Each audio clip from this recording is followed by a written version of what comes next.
My name is John Ebone. My name is Michael Bryant. Bill Mazaliski.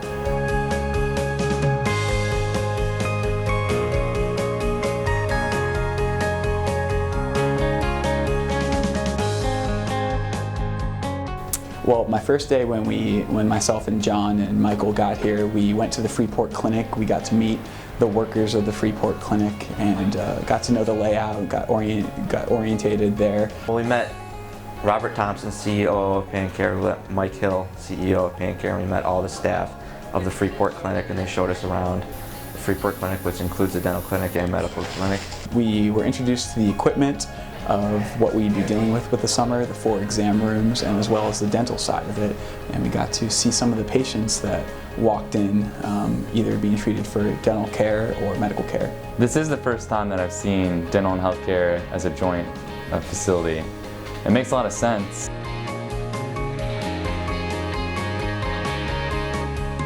Well, if you can imagine a town even smaller than Freeport, the Muskogee Tribe site in Bruce, which is about 10 miles down the road, there's one store and one restaurant, a cafe there, and then you go down this road and you see a couple churches, you see a food pantry, and you see all the clinic that they had there, and it's even more modest than the Freeport one was.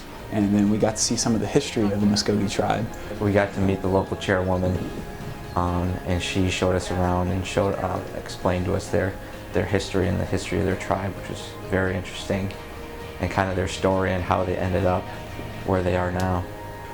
Got to see their first schoolhouse, got to meet the people of the tribe and see how we'd be helping them this summer. We were introduced to the clinic that the people of Bruce, or the Muskogee Tribe, utilize for their health services. It's a very small clinic and there wasn't as many resources as Freeport, but it was still great to see that a town that size has access to healthcare. So it really kind of hit you right away and put things into perspective how limited these people's resources are. Hi, Jessica. She's in Freeport. We're sharing her right now.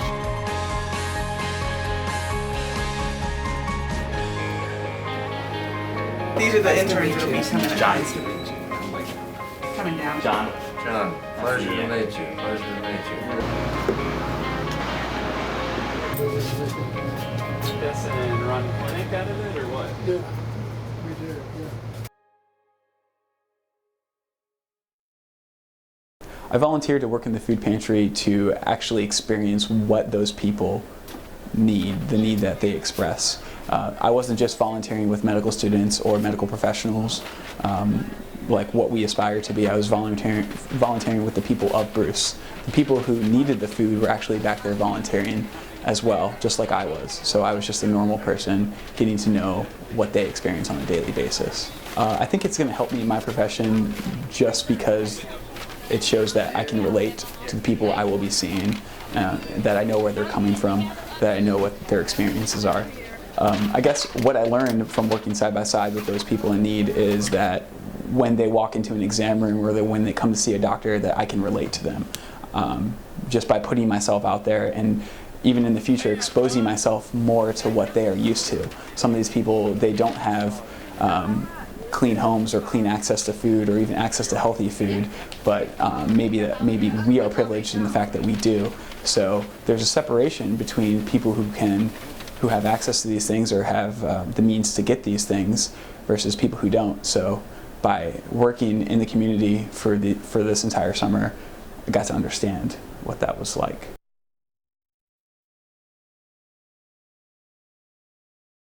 Our major project working with PanCare here this summer was getting surveys filled out for the people of Paxton, Florida, and seeing whether or not there was a need to open up a clinic up in Paxton, Florida. One event that I specifically did was went to a church on Sunday that brought together many churches of the area in what they call Fifth Sunday, where people get together and they eat food and they're just thankful for what they have and they enjoy the fellowship of each other. I got to talk to maybe people who haven't seen a doctor in 15, 20 years, people who didn't even know maybe how to read the survey, and that we are helping them try to fill out this needs assessment, basically, of whether or not it would be whether or not if we opened up a clinic in Paxton, would they be able to use it, and would they come up there and allow us to be their primary care physician.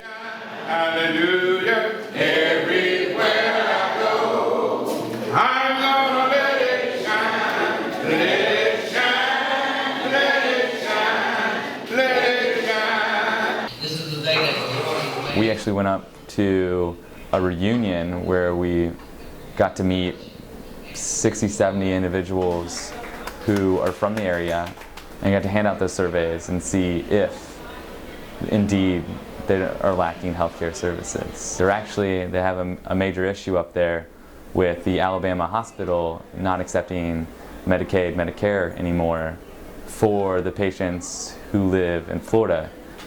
Geographically, that's just terrible because it's right there on the border and that's the closest hospital. So now patients who don't have as much money, low income, not reliable transportation, have to travel a further distance to find a hospital that will accept their insurance or will accept them as patients.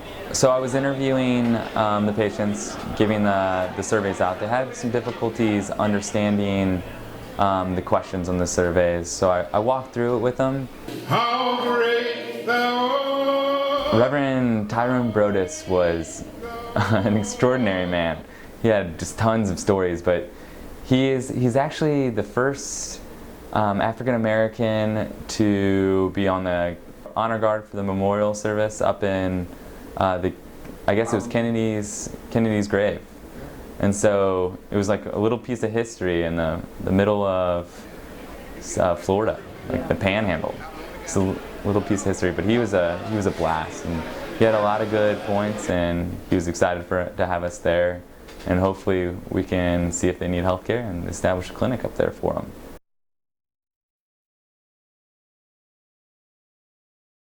A typical day in the clinic involves meeting with patients, whether they're new patients or they're coming in for their follow-ups. And if they are new patients, we'll do a focused history on them, and we'll ask them, of course, what they're in for and what they need our help for today. Getting to know the patients about what their complaint is, maybe where they come from, maybe past medical history, medications that they're on. Do a full exam, listen to their heart, their lungs, look into their ears, their throat, depending on what they're coming in for. And then I'll give my impression of the physician. My experience being hands-on in the clinic, and especially in the Panama City clinic, is that you deal with a wide variety of diseases. You deal with chronic diseases that maybe could have been prevented earlier in life that people are now feeling the consequences for. The added twist here is that they have no money. So everyone is on Medicaid, or a lot of people don't have insurance. And so you have to take a different approach into healthcare when they don't have insurance and they can't pay for their services and what we're trying to provide for them. What I'm going back with, instead of going on a summer break, traditional summer break from first year medical school, is that there's a face behind every disease. Getting that experience now has been invaluable, and I know will help me with my career down the road. I want to, at the end of the day, go home and be like, well, I helped a couple people today.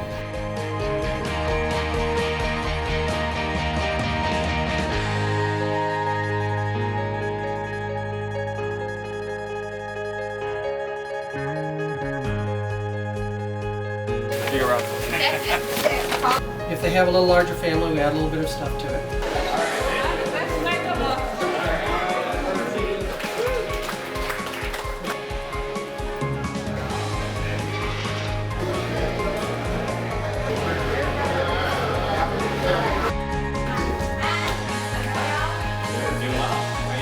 And then we can do like multiple images for, whatever series it is, do like AP, oblique, lateral. Hello. Like, She's getting stuff here. Each visit for time Yeah. With information by telephone or in person.